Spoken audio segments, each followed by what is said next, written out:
eu mencionei no nosso encontro no mês passado, a Santa Liduína. Acho que pouca gente conhece essa santa. Um pouco eu escolhi a biografia dela por causa disso. Ela, o dia dela era no dia 14 de abril, sábado, atrasado. E ela é uma santa holandesa.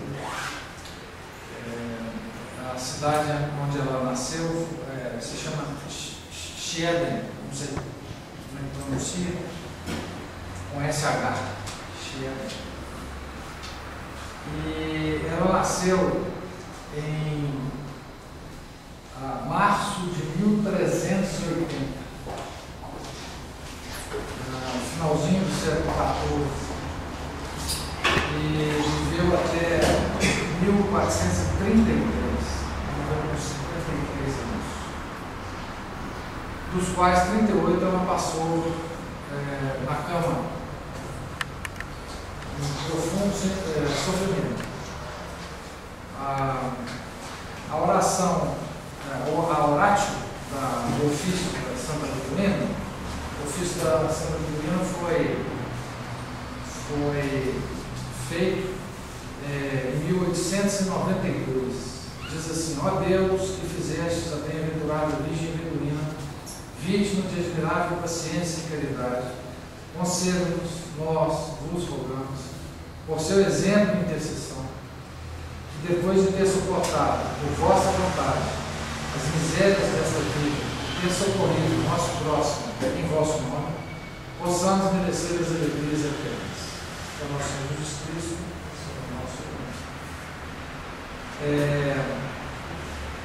ela é padroeira dos doentes graves, dos doentes de doença muito prolongada. Depois que a gente sabe alguma coisa dessa santa, ela nos deixa muito pouca possibilidade de a gente reclamar da vida, como normalmente todos os santos, né? Mas é assim especial. Nós vamos ver o que, né? A Santa Liduína, ela expiou os pecados. Ela foi escolhida por Nosso Senhor para expiar os pecados de uma era.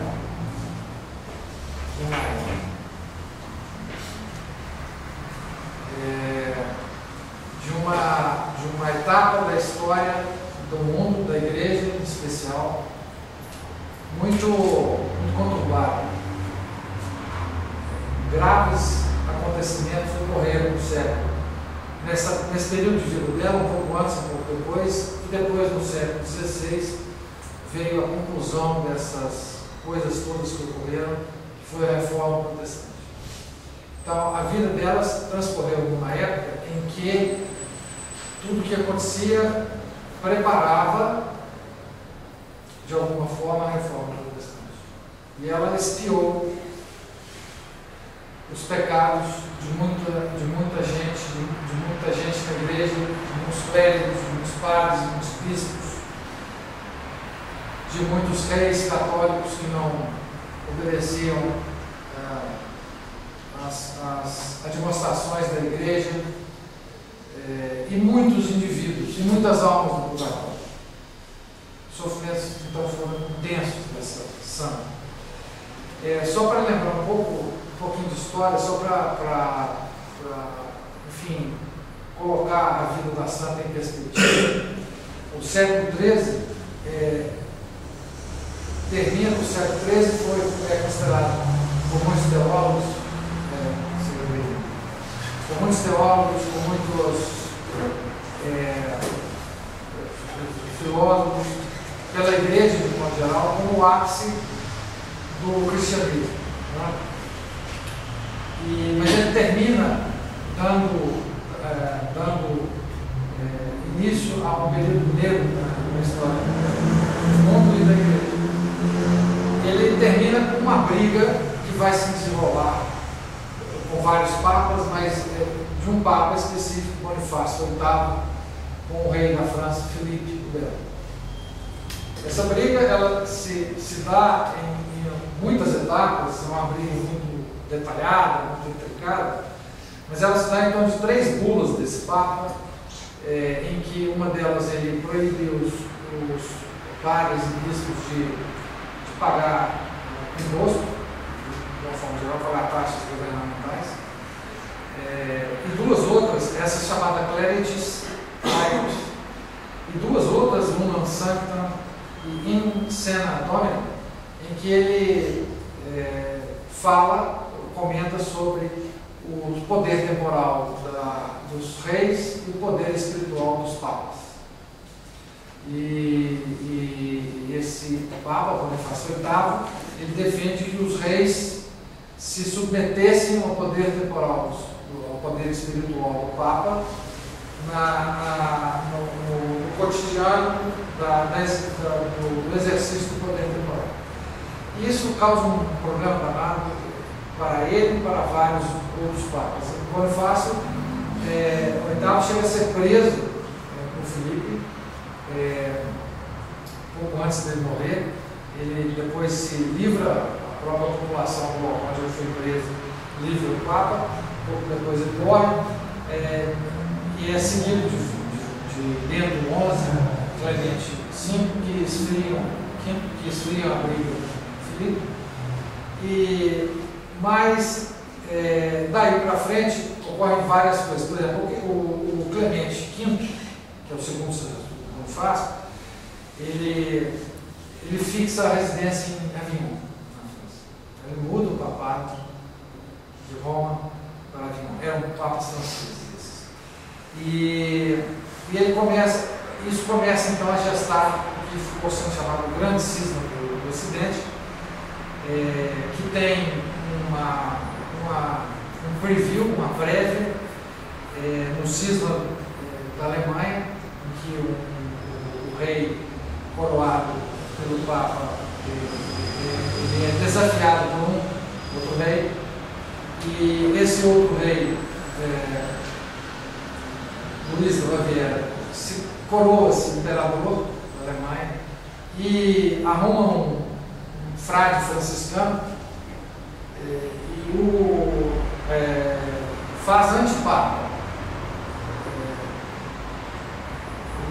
elege, digamos assim, esse Luís da Baviera, esse Pedro Corbière, um antipapa. Isso tem uma duração muito pequena, mas isso aí é 30 anos antes do Grande Cisma do Ocidente. Ele prepara o Grande Cisma do Ocidente. Começa a haver pelo menos ouviu-se falar pela primeira vez de um antipapa constituído na Europa. Na Europa, que é o solo cristão, né? Pertinho da França, que é a filha mais velha do Virgem. Isso foi em 1347, né? Como antes, então, da Libuína Maçã. Em 1377 ocorre o Grande Cisma do Ocidente. O Papa era, pouco antes disso, Gregório XI, e ele volta com o papado para Roma, mas morre um ano depois. E na sucessão desse Papa ocorre então o Grande Cisma. O Papa eleito é Urbano VI, em 1378. No mesmo ano, Urbano VI compra uma briga danada com o colégio que o elegeu. Dizem que era uma pessoa muito difícil, de gênio muito complicado. E o Urbano VI, então, e os cardeais que o elegeram, 13 deles resolvem dizer que a eleição dele não foi correta, e com mais alguns cardeais, em setembro do mesmo ano, em abril eleito o Urbano VI, em setembro eles elegem um outro Papa, Clemente VII, como o nome de Clemente VII. Por incrível que pareça, esse Clemente VII era um indivíduo muito piedoso, muito mais facilmente tratável do que o Urbano VI. E Infelizmente, a situação da igreja fez com que esses 2 papas tivessem sucessores. E essa situação perdura por 40 anos. A cristandade se dividiu. A primeira divisão da cristandade não foi na Reforma. Ela se dividiu entre os 2 papas. Né? O Urbano VI governava a Itália, a Inglaterra, a Bretanha, Flandres, Hungria, Polônia, Dinamarca e Suécia. E o Clemente VII, França, Espanha, Reinos de Nápoles, Chipre, Escócia, Ilha de Rhodes, Estados da Alemanha e de Gênova, os ducados de Lourenço e de Bari, os condados de Savoia e de Genebra. Então a cristandade se divide na obediência a um e a outro Papa. E o padre Rivaux escreveu um livro sobre história eclesiástica, está traduzido pela editora Pino, sugiro a todos que, se puderem ler, 2 volumes. O padre Rivaux faz a seguinte descrição dessa época: tal confusão abriu a porta a todas as desordens, às intrigas para se extorquir as dignidades, à simonia, à relaxação da disciplina, à corrupção dos costumes, ao desprezo da autoridade, ao abandono do centro de unidade ou do sucessor do príncipe dos apóstolos, às ideias de independência e a todos os erros dos distribuidores da sociedade. Foi mais tarde uma das causas principais dos progressos do protestantismo. Santos extraordinários se dividiram na obediência dos papas, 2 deles muito famosos, São Vicente Ferrer e Santa Catarina de Sena. São Vicente Ferrer ficou com o Clemente VII, Santa Catarina com o Urbano VI. Santa Colete ficou com o Clemente VII. Enfim, vários santos se dividiram. A cristandade se dividiu, a cristandade se perdeu. É o que nós estamos vivendo hoje. Talvez eu tento achar isso. Isso traz também um certo consolo para a gente. Diante desses fatos, múltiplas heresias surgiram nessa época, tá certo? Primeiro, uma heresia que foi no século XI, XII, que foi esmagada pela igreja, inclusive militarmente, foi dos albigenses, ficou dormente e apareceu nessa época, de várias formas.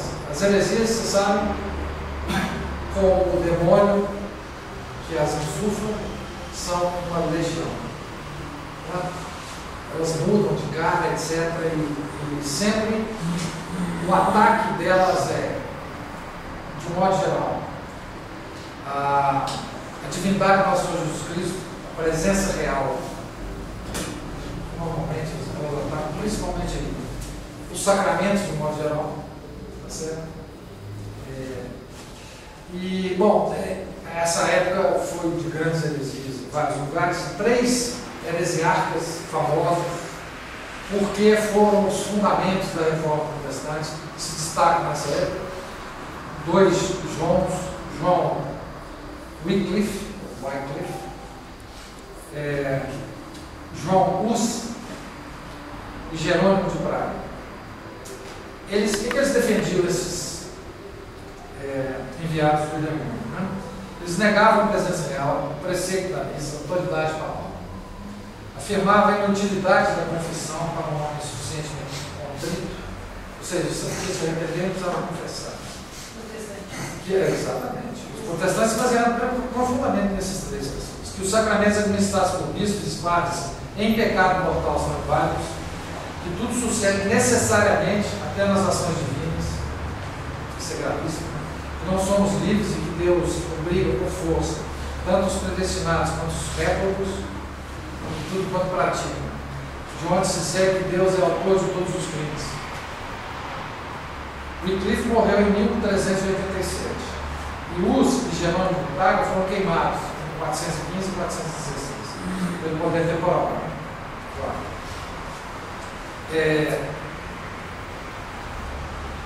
Esses heresiarcas, eles tiveram uma influência muito grande. Todo heresiarca, todo grande heresiarca, um homem altamente sedutor, um homem altamente competente, um intelectual, um cara que conhece muito, conhece as escrituras, conhece a teologia da época, conhece. Então ele se apresenta com a verdade. Certo? Todo heresiarca é assim. O demônio sempre se apresenta como uma coisa muito bonita, né? O demônio nunca se apresenta como com aqueles chifrinhos, né? Com o rabinho, certo? Nunca. Então, esse pessoal, eles prepararam, fundamentaram em termos de heresia a reforma protestante. O Lutero cita muito eles. Os seguidores de Wycliffe, que eram os de Jerônimo Traios, os teve vários seguidores, chamados Hussitas, a Boêmia, e aí a nossa santa vai expiar todos esses pecados da igreja, dos homens da igreja, dos padres, dos fiéis, dos heresiarcas. E aí essa santa coloca muito, como todos os outros santos, mas essa de maneira especial coloca muito a questão do sofrimento na vida católica. A igreja católica, aliás, essa questão do sofrimento, do mal, que o mal existe no mundo, é uma questão que sempre preocupa o homem, sempre preocupa o homem, nunca deixou de preocupar. E a igreja católica é a única que tem resposta para isso. Nenhuma outra religião tem resposta para isso.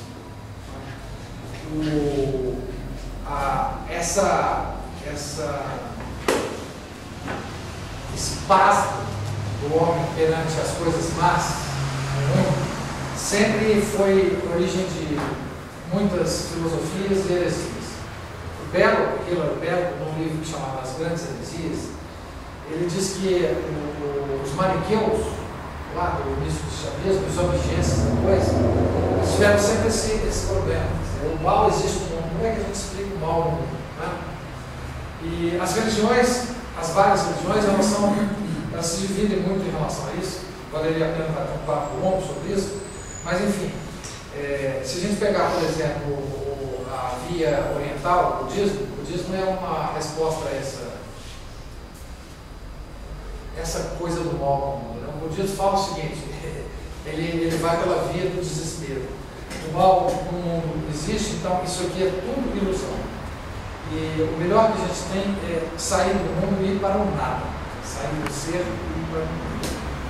O nirvana é o nada, é a ausência do mal. Mas é a ausência do mal porque é a ausência de tudo. Os ateus fogem dessa problemática dizendo que isso aqui tudo é material, não existe Deus, não existe coisas no mundo, tudo ocorre por acaso. Não existe verdade, não existe mentira, existe só isso aqui. Né? Os estoicos são outra coisa como resposta a isso. Enfim.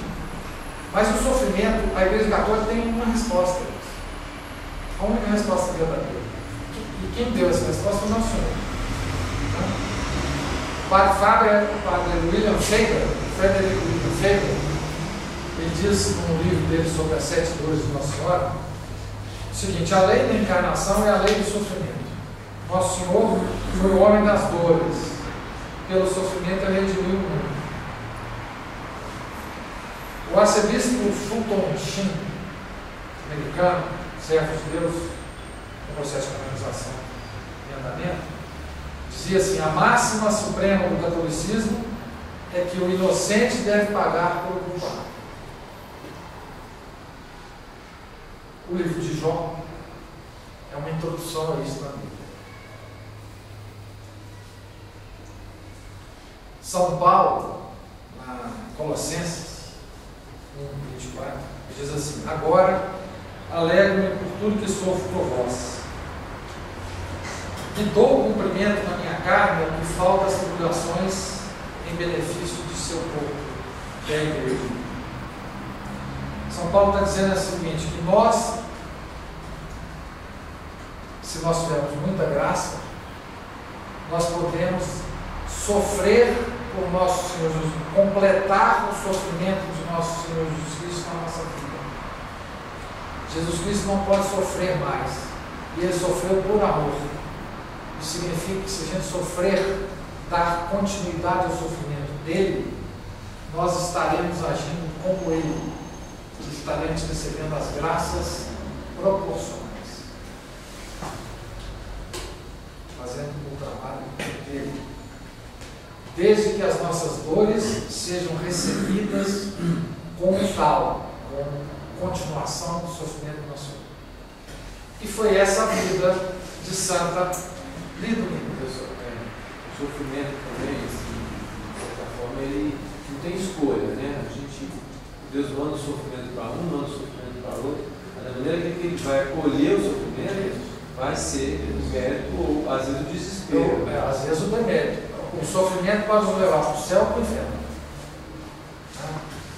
Deus manda os sofrimentos para cada um de nós, segundo os desígnios dele. Dependendo da nossa aceitação, dependendo da união que a gente faça do nosso sofrimento com o sofrimento do nosso Senhor Jesus Cristo, é que nós temos ou não o mérito desse sofrimento.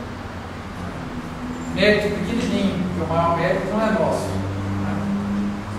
Mas a Santa Librina, ela teve uma vida tão extraordinária que 3 grandes homens escreveram sobre ela, biografias sobre ela, na mesma época. Um parente, um escritor de certa fama, chamado João Gerlach. Ele era sacristão do mosteiro agostiniano na Holanda. Um outro grande pregador do século XV na Holanda, chamado João Brugman. E um outro chamado Thomas de Kempis, subprior dos agostinianos do Monte Santa Agnes, muito possivelmente o autor da Imitação de Cristo.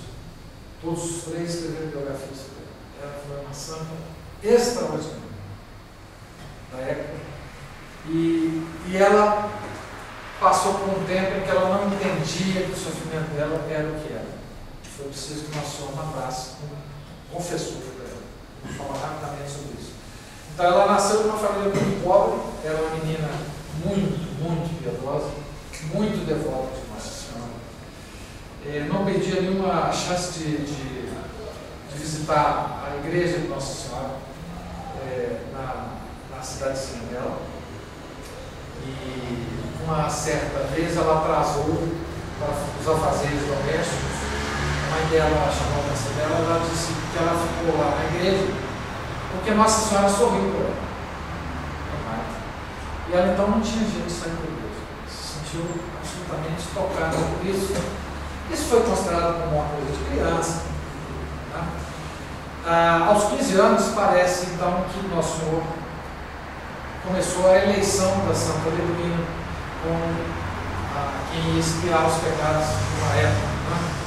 E ela teve uma doença muito curiosa, que ninguém sabia o que era, emagreceu muito, ficou muito fraco. E as amigas, para animá-la nessa doença, ela tinha 15 anos, convidou a nossa Santa Virgem para patinar. Patinação era uma coisa muito comum na Holanda nessa época. E ela foi então com as amigas, alguns amigos patinar. E lá ela sofreu um acidente, uma amiga bateu nela e ela caiu. Ela caiu e quebrou uma costela. Um osso aqui embaixo, chamado falsa costela. E ela, aos 12 anos ela já tinha feito o voto de virgindade e já estava se guardando para Nosso Senhor. E aí, essa fratura ocasionou um abscesso que nunca se curou. Esse abscesso nunca se curou. E ela passou aí a ficar de cama. Ela levantava com muita dificuldade, ia para alguns lugares, etc., mas praticamente na cama. E no dia na véspera da Natividade de São João Batista, 23 de junho, o pai dela estava muito triste e ela então levantou-se da cama para consolar o pai. Tentou levantar e caiu. Quando ela caiu, o abscesso arrebentou, né? ela começou a expelir pus pela boca, desfaleceu, ficou muitos dias como morta. E aí ela passou por 3 anos em que os sofrimentos dela aumentaram. As amigas começaram a não mais visitá-la, ela ficou praticamente com a mãe e com o pai, e os sofrimentos dela então começaram, sem ela ainda entender o que Deus queria dela. Né? E começou então a mãe cuidar dela, e a mãe ficou muito estressada. E ocorreu o primeiro milagre que Santa Ludmila fez, ou que ocorreu em torno dela, foi um aviso para a mãe ficar mais calma. Tinha havido uma espécie de briga no centro da cidade, na praça da cidade, e um dos envolvidos na briga começou a correr atrás do outro com uma faca, e esse outro desesperado entrou na primeira casa que ele viu, que era a casa da Delfina. Entrou e saiu correndo, e acabou entrando no quarto da Delfina. E logo depois o perseguidor entrou também, e a mãe perguntou: cadê o fulano, etc. Ele entrou aqui, a mãe falou: não entrou ninguém aqui, não, etc. E ele acabou chegando no quarto da Delfina. E aí ele perguntou para ela: o fulano está aqui? Ele falou, a Delfina falou assim: está aqui. Ele entrou no quarto. E ele pulou e tal, e aí a mãe ficou muito nervosa e deu um tapa nela. Isso é absurdo, você vai delatar o cara entrou aqui para se proteger, como é que você faz isso, etc, etc. Só que é o seguinte, a pessoa estava no quarto, estavam os dois no quarto, só que o outro ficou invisível. Ninguém mais. O cara pulou na sala, no quarto, na cozinha, por causa de gente pobre, muito pequenininhos, o outro, que tinha transformado invisível, fugiu, foi embora. E aí a Ludmila disse para a mãe depois o seguinte: olha, eu pensei que Deus pedia para a gente apenas que a gente dissesse a verdade para ajudar as pessoas. E a mãe caiu em si a partir daí. E a partir daí ela começou a tratar a Ludmila de forma diferente. E então começou a aparecer no corpo da Ludmila males incríveis, que levariam qualquer uma morte imediatamente. Certo? Mas ela não. Então, ela começou, por exemplo, com uma ferida lateral que não cicatrizava, uma ferida do lado direito dela, embaixo, onde estava a costela, deu gangrena. Essa gangrena permaneceu ao longo da vida, certo? E houve a putrefação dos tecidos. Também uma ferida no ombro, certo? Ela foi quase toda coberta de ulcerações. Só que é o seguinte: de todas as feridas que ela tinha, só exalava perfume. Todo mundo que entrava no quarto dela sentia um perfume absolutamente fascinante. Todas as feridas dela, ao longo de todos os anos que ela viveu, 38 anos na cama, né? 38 anos na cama, de 15 aos 50, certo? Nenhum remédio fazia efeito para ela. Nenhum remédio fazia efeito, certo? Ela contraiu a peste negra, mas não morreu, certo? Ela tinha cálculo renal, ela tinha uma dor de dente insuportável, certo? E ela sofria muitos ataques de amidalite, ficava sem comer. Ela ficou 19 anos sem comer, só se alimentando pela Eucaristia. Mas nessa época ainda ela passou por que o São João da Cruz chama Noite Escura da Alma. Não sei se já ouviu falar, mas tem uma descrição muito interessante de São João da Cruz, que diz o seguinte: a Noite Escura da Alma é o momento em que Deus precipita o entendimento na escuridão, a vontade na indiferença, a memória no vazio e o coração na amargura. Muitos santos passam por essa provação antes de receber algum consolo divino. E a nossa santa passou por essa noite escura da alma. E ela não entendia a situação dela, ela não se desesperou, e Deus mandou para ela um grande confessor, chamado João Potts. Esse confessor explicou para ela o que estava acontecendo com ela. Certo? Explicou para ela que nós compartilhamos os males do mundo e que dos males advém o bem. Explicou para ela que todos somos participantes do pecado de Adão, que também somos participantes da redenção do nosso Senhor Jesus Cristo. Somos responsáveis, até certo ponto, pelas faltas dos outros e devemos procurar expiá-las. Podemos aplicar nossos méritos, se assim Deus quiser, aos outros que não os têm ou que não os adquirirão. Isso é doutrina católica genuína, não é? Outro dia nós tivemos uma aprovação do aborto de encefálicos. Não é? Os verdadeiros católicos sempre sugerem que a gente faça o quê? Expiação. Reverência para expiar essa ofensa. Devemos, toda vez que a gente vê coisas erradas fora ou dentro da igreja, também fazer a mesma coisa. E o Duíno estava fazendo isso numa dimensão inimaginável. Inimaginável. E esse professor também dá a ela a solução para o problema dela, que é meditar sobre a paixão de Cristo. A sua saída de meditação da paixão de Cristo. Ela começa, mas o padre volta lá e fala: olha, padre, infelizmente eu não consigo meditar sobre a paixão de Cristo. Toda vez que eu começo a meditar sobre a paixão de Cristo, eu começo a pensar nas minhas, nos meus sofrimentos. Ele, com muita tranquilidade, diz para ela uma frase que vale para todos nós. Todos nós. Tu sofres porque não queres sofrer. Essa frase é linda. Receba o sofrimento e aceite-o. Ofereça a Deus as tuas dores e Ele as mitigará. Tua missão, é claro, consiste em te sacrificares pelos outros, em reparar as ofensas que nunca cometestes. Consiste em praticar a caridade naquilo que ela tem de sublime e de verdadeiramente divino. Então a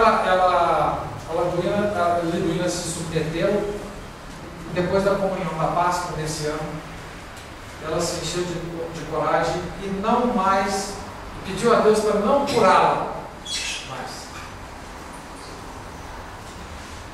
Pouco depois disso, Deus curou a peste nele, mas deixou o resto, né? E o resto era já terrível, né?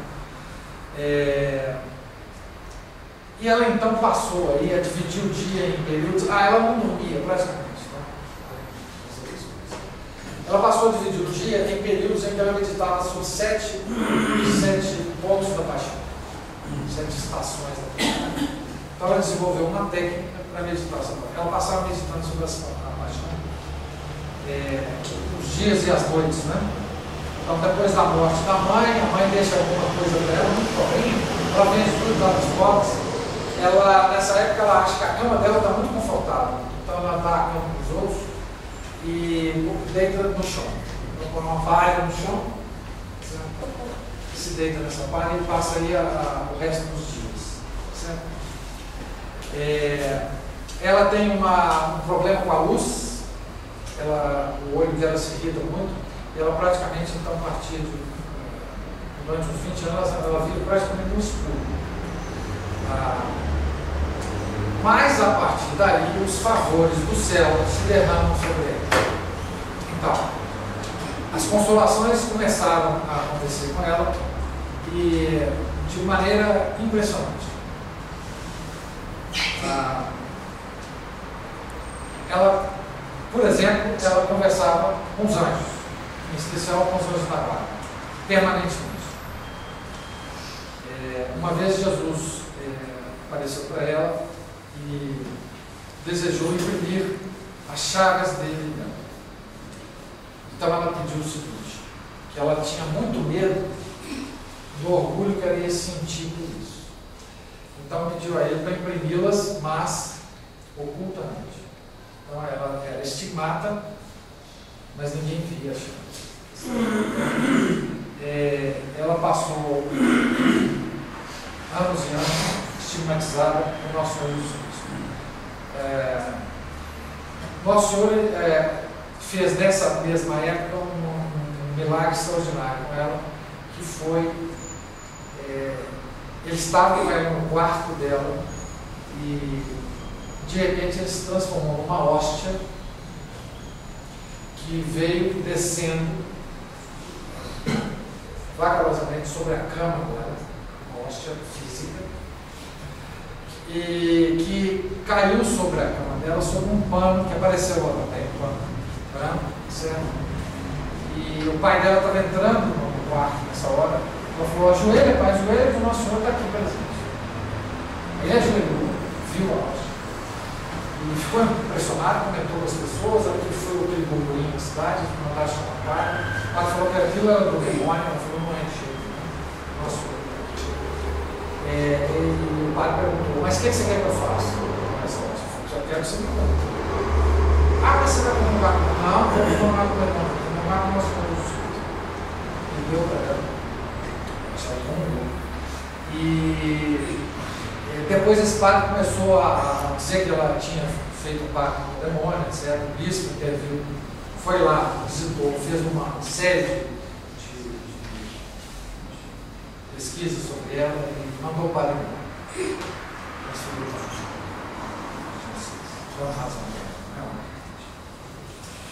Ela, a partir daí, ela começou a receber muita gente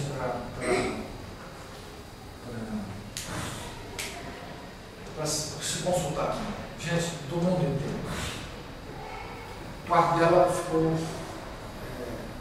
cheio, permanentemente cheio.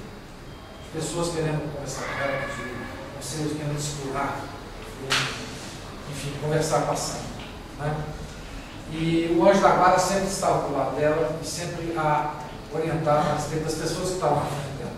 Falando o que pensar, e ela podia então ler os pensamentos, o coração das pessoas e assim ajudar até mais essas pessoas. Pessoas vinham de todos os lugares da Europa, França, Alemanha, Flandres, Brabante, de todos os lugares da Holanda. O duque da Baviera foi lá disfarçado, entrou lá para se consultar com ela. Várias curas, prodígios imensos ocorreram no quarto dela, certo?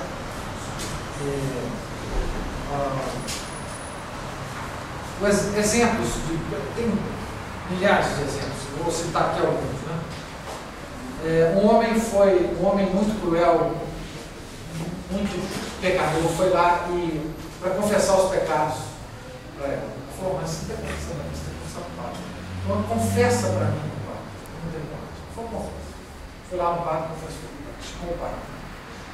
O padre deu a penitência e ela cumpriu a penitência. Ele voltou: como é que é? Qual que é a penitência para mim? Não, eu já cumpri a sua penitência. Ela falou: mas eu tenho uma penitência para você fazer. Ela falou: qual é? Bom, a penitência é assim: você vai dormir uma noite de costas, certo? Sem mexer com o músculo. Então você passar essa noite assim. Falou: mas não faz nada. Penitência é mais fácil. E foi para casa. É claro que depois de alguns minutos ele percebeu o quão difícil é fazer isso. Certo? E aí, ao longo da noite, enquanto ele ia ficando imóvel e acordado, ele ia pensando no sofrimento da Santa Liturgia, que ficava na cama, naquela posição, mas com dores horríveis, sem poder dormir, sem poder olhar para nada, etc. No final dessa noite, esse homem já estava convertido. Nunca mais, foi um homem piedoso daí na frente, nunca mais fez mal algum. Esse é um dos milagres, por exemplo, que ela operava. Outro milagre é que uma mãe chegou perto dela e falou: olha, seu filho tem meses que não para de chorar, eu trouxe ele para colocar do seu lado. Colocou o menino do lado dela. Ela conversou com essa criança, conversou com o menino sobre castidade, sobre virtudes, etc. Esse menino depois lembrou das palavras que ela falou para ele sobre castidade, se tornou padre. Foi influência do Santo. Por aí vai. Curas, doenças, nobres holandeses iam lá consultar. O João da Bavária, que era um nobre alemão, foi disfarçado lá, e esse caso é citado num livro famoso de história, que é o Outono da Idade Média, do João Luizinho, sempre é citado lá. Assim. E aí o anjo da guarda fazia viagens com Santa Duduina, não só na terra como no céu. E não só no céu, na terra, como no purgatório.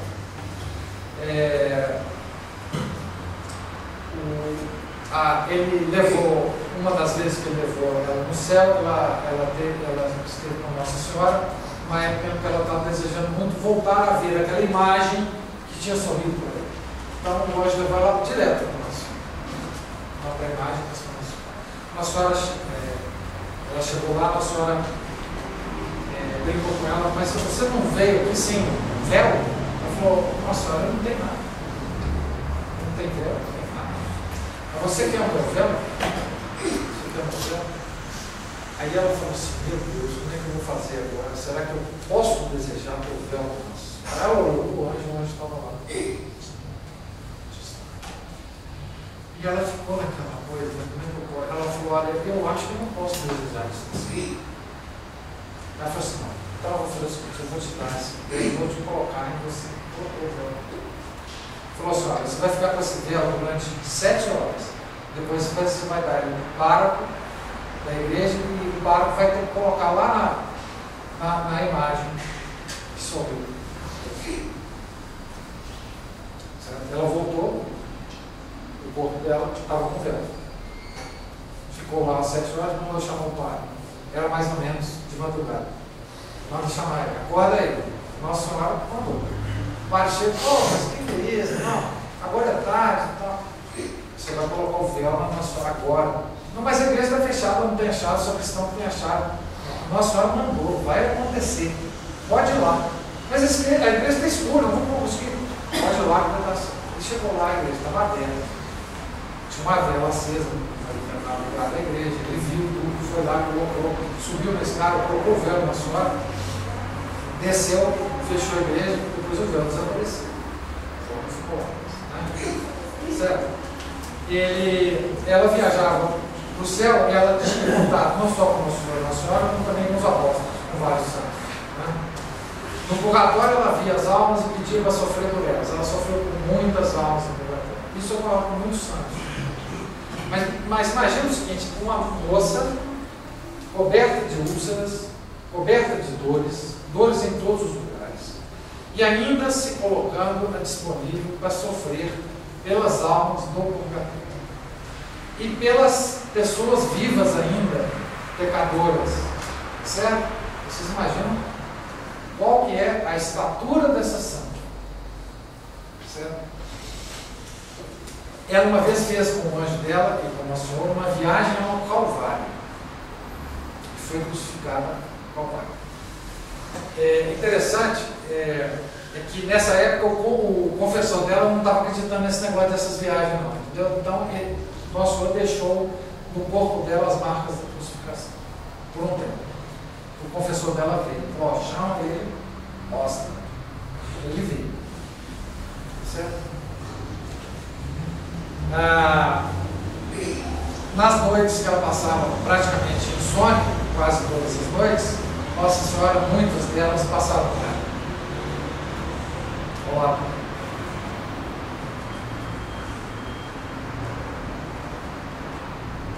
Então essa é a nossa santa. E aí, o que aconteceu depois da morte dela? Bom, Nossa Senhora avisou a ela que ela ia morrer. Num determinado dia, numa determinada hora. Mas ela não disse isso para ela. Ela disse que ia morrer brevemente, não disse quando, que ela queria morrer tranquilamente. No domingo de Ramos, em 1431, 33, Nosso Senhor, Nossa Senhora e os 12 apóstolos apareceram no quarto dela, dizendo que ela ia morrer, então, brevemente, né? E que eles estavam ali para abençoá-la. Então ela disse o seguinte, ela falou, Nosso Senhor, eu não quero ir para o purgatório. Imagina que ela pensava em passar pelo purgatório. Então, nesses 2 dias que eu tenho de vida, aumente o meu sofrimento, porque eu quero ir direto para o céu. E Nosso Senhor deu essa graça para ela. Nesses 2 dias, eu não sei nem se a gente compreende o que é aumentar o sofrimento dessa virgem, certo? Mas os biógrafos dizem que os sofrimentos foram de fato aumentados.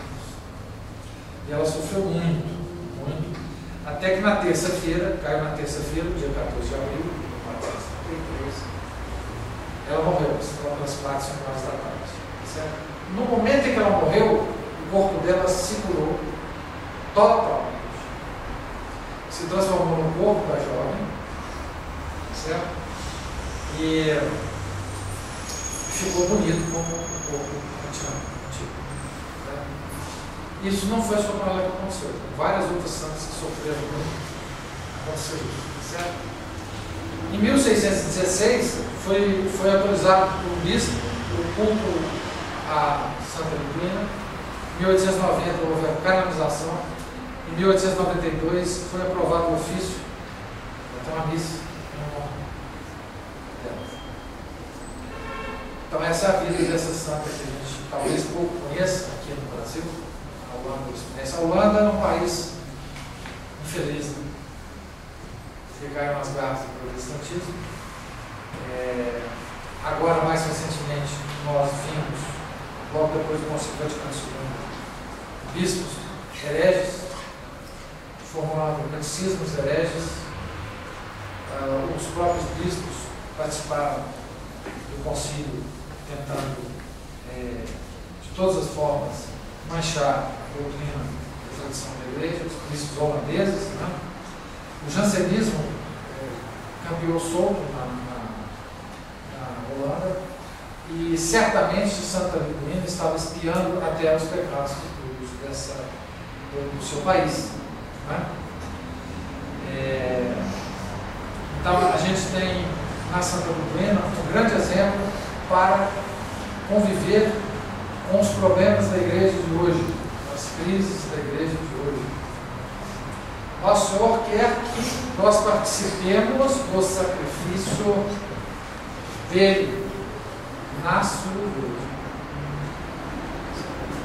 Então, na medida em que a gente tiver a graça de suportar, nós devemos fazer penitência pelas coisas que acontecem na igreja, que a gente sabe que são muito ruins. Talvez seja a única coisa que nós possamos fazer. Nós, fiéis, leigos, simples, pecadores, miseráveis, que é oferecer as nossas penitências pela igreja que está sofrendo muitos ataques, desagravo, muitos ataques internos. Os internos são muito mais graves hoje em dia. Os externos quase que não existem mais, porque o mundo já conta com a destruição da igreja. O mundo já não teme a igreja como temia antes. Então, essa santa, nós devemos rezar e pedir a ela força, certo? Santa Liduína, rogai por nós. Certo? Tem um livro em inglês, infelizmente, maravilhoso sobre Santa Liduína, escrito por um grande escritor francês. Bom, tem em francês também. Esse cara morreu em 1907. Esse cara tinha um pseudônimo J.K. Huysmans. Esse livro é editado pela Tan Books. Ele é uma espécie de compilação das 3 biografias da santa e dos bolandistas, mas é um grande escritor católico escrevendo. Então é belíssimo esse livro. Belíssimo. Quem puder ler, em inglês. Não deixe de ler. Eu consigo baixar em português, não? Não, eu tenho ele em PDF em inglês. Não tem tradução. Não tem uma tradução em português? Nós falamos de grandes tradutores, muitos Se eu tradutores. podia enviar para a gente, o PDF para a gente, senão não pedi. a.get@gmail. Eu envio para vocês é o que está no Eu envio para vocês o PDF dele em inglês. Esse livro foi traduzido, belíssima tradução, em 1923. Foi escrito em 1901. O original dele em francês? O original é em francês. Eu não tenho o original dele em francês, mas o original dele é em francês, tá? Mas esse cara é um fenômeno nesse livro, tá? Um grande escritor famoso na França, tá? A conversão dele foi muito interessante também. O próprio autor tem uma história interessante. Mas incluamos nas nossas preces a pedido de ajuda Santa Lídia também, santa holandesa, uma das grandes santas que a igreja tem. Certo? O nome dela é L-Y-D-W-I-N-E.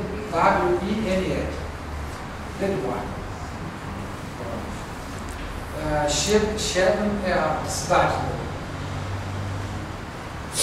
Ela não é padroeira, ela é editora Tank Books, uma editora católica americana, que reproduziu, isso aqui é a reprodução ipsis literis da edição de 1922. Aqui eu vou mandar para vocês, você vai ver que até as páginas são iguais, o nome das páginas. Tá? Aqui tem uma descrição muito tocante da visita desse escritor já em 1901, pouco antes dele morrer, à cidade de Barcelona, como que ele encontra os católicos lá, como que o fervor do catolicismo ainda existia na Holanda nessa época, as igrejas cheias, as comunhões, o culto de Santa Lídia, Nossa Senhora, então é muito bonito.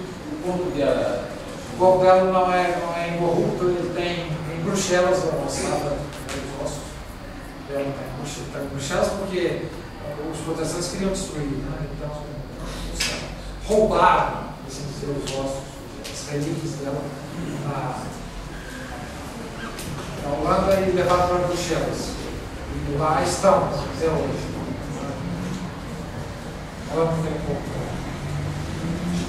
Eu espero que vocês gostaram de saber da aplicação. Muito obrigado. Vou tentar ver se a gente mantém essa coisa aqui nessa sala.